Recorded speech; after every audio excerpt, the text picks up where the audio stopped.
बिस्मिल्लाहिर्रहमानिर्रहीम, अस्सलाम वालेकुम वरहमतुल्लाहि वबरकातुहू। आप लोग कैसे हैं? आइए आप हमेशा की तरह अच्छे होंगे।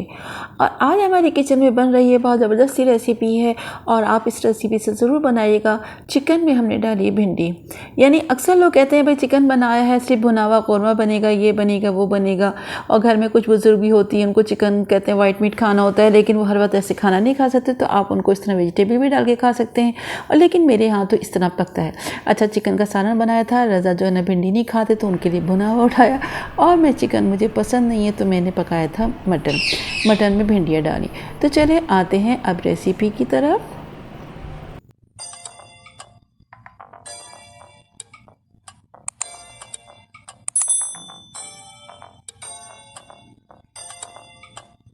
हाँ तो जनाब, मैं लेकर आई हूँ 1 किलो चिकन और मैं उसको वॉश कर रही हूँ और अच्छी तरह इसको वॉश कर दी हूँ और पानी करके अच्छा ये बारीक बारीक। फिर उसके बाद मैंने डलिया में डालकर इसका पानी ड्रेन कर दिया था।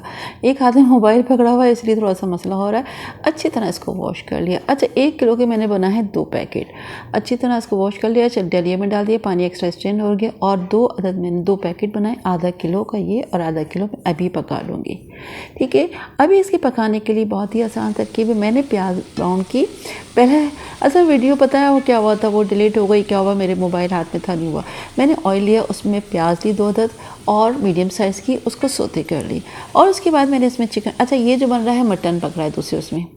फिर उसके बाद मैंने प्याज ली और उसके बाद चिकन डाल दिया। चिकन डालने के बाद मैंने इसको अदरक लहसुन डाल के इसको फ्राई कर रही हूँ। अच्छा, ये अच्छी तरह फ्राई हो गया। फिर मैंने इसमें डाल दिया है नमक, मिर्च, हल्दी और पिसा हुआ धनिया। अच्छा, 1 चम्मच मैंने डाली है इसमें लाल मिर्च और 1.5 चम्मच डाला है पिसा हुआ धनिया और हाफ से थोड़ा सा ज़्यादा मैंने डाला है नमक और उसमें डाला है हल्दी। अच्छा, ये सब डाल के मैंने भून लिया था और उसके बाद बस ज़रा सा मैंने, अच्छा इसके बाद मैंने इसमें ऐड कर दिया है टमाटोज़ ही मैंने इसमें अभी डाल दिए हैं। अच्छा, जो टमाटर वगैरह डाल दिए हैं उसको भूनते जाएंगे। अच्छा, ये जो वो भिंडियाँ हैं जो मैंने आपको 2-3 दिन पहले आपने वीडियो देखी होगी कि मैंने उस पर फिर क्या बनाया था, मैंने भिंडियाँ काट के फ्रीज़ कर ली थी और कुछ इस तरह मैंने फ्रीज़ की थी। देखिए कितनी कुरकुरी सी आवाज़ आ रही है। और ये मैं डाल दूँगी गोश्त में। तो मैंने आप इसी तरह करिएगा। अक्सर ऐसा होता है वेजिटेबल आ जाती है रखे रखे ख़राब हो जाती है, या फिर क्या होता है आप लोगों को पकाना कब होता है, अगर एक्स्ट्रा होगा ये सस्तियाँ तो आप एक्स्ट्रा ले लीजिए। तो मैंने इस तरह किया है और ये फ्राई हो रही है। अच्छा, दूसरी उस पर मैंने बना रही हूँ ये चिकन जो है, चिकन बस भूनने वाला है। अब बहुत अच्छी खुशबू आ रही है। अच्छा, मसला क्या होता है, मैं जब भी अक्सर कुछ चीज़ पकाती हूँ ना, मेरे मसला कि हम लोग सिर्फ टोटल 4 लोग, उसमें से भी जनाब एक ये नहीं खाता और एक नहीं खाता। तो बस यही सोचा फिर मैंने कि चलो आज एक काम करते हैं। रज़ानी का कोई मसला नहीं है, मम्मा में। फिर मैंने उनके लिए भुना हुआ थोड़ा सा सालन हटा दिया था एक वक्त के लिए। और फिर ये है कि जो इसमें मैंने डाल दी थी भिंडियाँ। और मैं चिकन को सालन नहीं खाती, अगर वैसी कोई फ्राई वगैरह हो तो खा लेती, वो भी इतना शौक से नहीं है। तो इधर पक रहा है सिर्फ 1 पाव 250 ग्राम मैंने लिया था मटन, उसका 1 पैकेट बनाया, मतलब आया था ना गोश्त, तो मैंने पैकेट बना लिया था। तो उधर मटन बन रहा है, तो उसमें भी डालूँगी भिंडियाँ। तो ये देखिए बस गोश्त भून रहा है, अब बहुत अच्छी खुशबू आ रही है ना। जब अच्छी तरह भुन जाएगा तो फिर मैं जो फ्राई की हुई भिंडियाँ हैं वो इसमें डालूँगी। आप लोग कमेंट्स बॉक्स में ज़रूर बताइएगा कि आप लोग अगर भिंडी बनाते हैं तो क्या उसको फ्राई करके डालते हैं या इसी तरह। तो मैं तो ऐसी बनाती हूँ और बहुत अच्छी बनती है। ये देखिए बन गई। आधी जो है मैं इसमें चिकन में डाल दूँगी और आधी जो है ना मैं मटन में डाल दूँगी। और बाकी तकरीबन 3 पाव के करीब जो है वो आधा किलो से ज़्यादा जो है वो मैंने काट के फ्रीज़ की हुई है, वो भी किसी दिन पका लूँगी।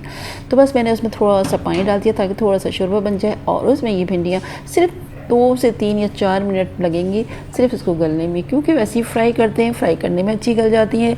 तो मैं इसको इस तरह कर रही हूँ और इसको ढक के रख दूँगी।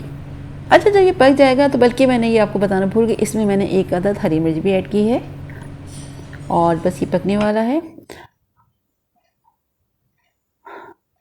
अच्छा, हरी मिर्च डाली थी और जब पक चुका तो मैंने इसमें पिसा हुआ गरम मसाला जो कि मैंने अपने घर में ख़ुद बनाया था वो मैंने डाला और जो है इसमें डाल जाएगा हरा धनिया। तो लीजिए हमारा सालन तैयार हो गया। ये जो है बग़ैर उसका भिंडियों का और ये जो है भिंडियों के साथ है। तो अभी ये मैंने बना लिया है और अब मैं बताती हूँ। अब दूसरे चूल्हे पे जो तैयार हो रहा है वो हो रहा है मटन का। देखिए मटन भी जो है मैंने बताया था ना, छोटा सा एक पैकेट लिया था। अच्छा मुझे ना चाँपें बहुत पसंद है, तो चाँप का मैं अक्सर लेकर आती हूँ जब भी लाती हूँ, या फिर उसका सीने का। तो खैर मैं ज़्यादा चाँप का लाती हूँ। बस ये भी गोश्त गलने वाला है और भिंडियाँ तो मैंने एक साथ ही फ्राई कर ली थी, वो इसमें डाल दूँगी। आप बताइएगा ये रेसिपी कैसी लगी, अच्छी लगी तो कमेंट्स बॉक्स में कमेंट ज़रूर करिएगा, फीडबैक ज़रूर दीजिएगा। अगर मेरा चैनल सब्सक्राइब नहीं किया तो सब्सक्राइब कर लीजिएगा प्लीज़ प्लीज़ प्लीज़, और मेरी रेसिपी को शेयर ज़रूर करिएगा ताकि लोग इससे ज़्यादा फ़ायदा हासिल करें। क्योंकि देखिए अगर आप शेयर करेंगे ना आपके कोई पैसे कटेंगे, ना आपको टैक्स देना पड़ेगा और ना ही कोई आप पे एक्स्ट्रा खर्चा है। सिर्फ आप शेयर पे क्लिक करें, किसको शेयर करना चाहते हैं आप वहाँ दे दीजिएगा। और इसी तरह क्योंकि ये हम आप ही लोगों के लिए वीडियो बनाते हैं, बहुत से लोगों की होती है कि भाई आप ये बनाना सिखाएं, ये बनाना सिखाएं, तो बहुत से लोगों से इस तरह हम कुकिंग कर रहे हैं तो लोग फ़ायदा हासिल कर रहे हैं। पर आप लोगों का है, आप लोग कोऑपरेट करें, लाइक करें, सब्सक्राइब करें और करें। ये देखिए सालन भुन चुका है। अच्छा मुझे ना इसमें गोश्त में अरवी भी बहुत पसंद है, फिर वही मसला होता है एक बंदा अरवी नहीं खाता, फिर उसके साथ ये होता है कि गोश्त भूनो तो भाई उनके लिए भुना हुआ उठा दो। तो बस ये है। अब ये जो मटन जो है मैंने बनाया था ये भी बस भुन चुका है और मैं इसमें डाल दूँगी भिंडियाँ। भिंडियाँ भी वही सिर्फ 2-3-5 मिनट भी नहीं लगते। जब भिंडी डाल दूँगी तो 5 मिनट इसको ढक के रख दूँगी और फिर उस पर बाकी हरा धनिया और जो है गरम मसाला ऐड कर दूँगी। तो इसी तरह मज़े मज़े की रेसिपी के लिए मेरा चैनल सब्सक्राइब कर लीजिएगा। गर्मी भी बहुत है, बाहर जाने में ख्याल रखिएगा। और हाँ बस यही, बस ये पकने वाला है और मुझे अब लग रही है भूख, तो मैंने बनाए थे पापड़ फ्राई किए हैं। ये पापड़ वही है जो मैंने ख़ुद घर पे बना है, मैंने इसकी रेसिपी भी पोस्ट की है और आप वहाँ से देख लीजिएगा। और ये नूडल्स बने हैं शाम के लिए, तो ये मैं खाऊँगी अभी। और सालन भी हमारा तैयार हो गया था, वो भी मैं दिखाती हूँ। तो ये भी फ्राई हो चुके हैं, ये भी अभी हम लोग खाएंगे शाम के वक्त। बहुत मज़े के मुझे लगते हैं, तो मैंने 4-5 फ्राई कर लिए थे और ये बनाए थे बख्तावर ने अपने लिए। तो बस यही रहता है। अब सालन जो हमारा तैयार होने वाला है और ये सालन डंग डंग तैयार हो गया है, ये देखिएगा बस। और बस इसमें मैं पिसा हुआ गरम मसाला ऐड कर दूँगी और हरा धनिया बारीक कटा हुआ रखा हुआ है वो ऐड कर दूँगी और ये हमारा खाना तैयार हो गया है। और अब इसके साथ देखते हैं शाम को हो सकता है इसके साथ राइस बनाएं, क्योंकि गर्मी बहुत है। यही होता है कि एक वक्त हम करते हैं सालन रोटी बना लेते हैं और एक वक्त सालन बना लेते हैं। चलिए इंशाल्लाह फिर एक मज़ेदार रेसिपी के साथ से होते रहेंगे। जब तक इजाज़त दीजिएगा, अपना ख्याल रखिएगा और फीडबैक ज़रूर दीजिएगा और बताइएगा मेरी रेसिपी कैसी लगी। और बस अल्लाह से हमेशा की तरह दुआ, अल्लाह ताला आपके खानों में ज़ायक़े दे, कोई बीमारी कोई दुख तकलीफ़ ना हो और बस अल्लाह ताला आपको खुश रखे, जहाँ भी हों खुश रहें, शाद आबाद रहें। हमेशा दुआ है अल्लाह ताला आप लोगों की तमाम दुआओं को पूरा करे, तमाम ख्वाहिशों को पूरा करे और आप लोगों को जान माल की हिफाज़त करे। अल्लाह हाफ़िज़।